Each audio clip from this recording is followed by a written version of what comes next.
Jodi, this would be the first time that they met in person since the war started, and it wasn't even planned. No, it wasn't. It wasn't planned at all, Sherry. As a matter of fact, Antony Blinken yesterday, when asked about this, said he had no plans to meet Lavrov. So, but it happened, and he went up to him, and they had a conversation. Afterward, the Russian secretary's,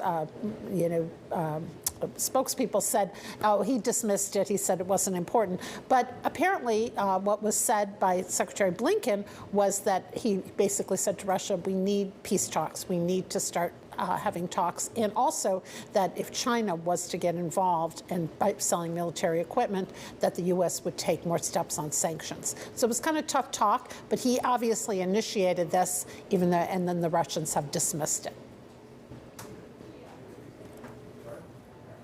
What was the messaging to China about Russia? Yeah, so I think it was very clear in that in that brief meeting. We think it lasted about 10 minutes on the sidelines there at the G-20 ministers meeting.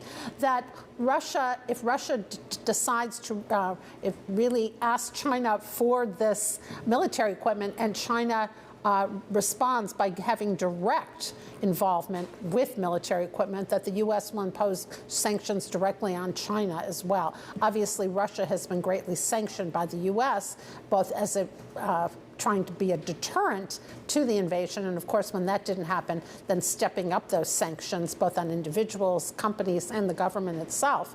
And what Blinken was saying there to his counterpart was that this would happen with China as well.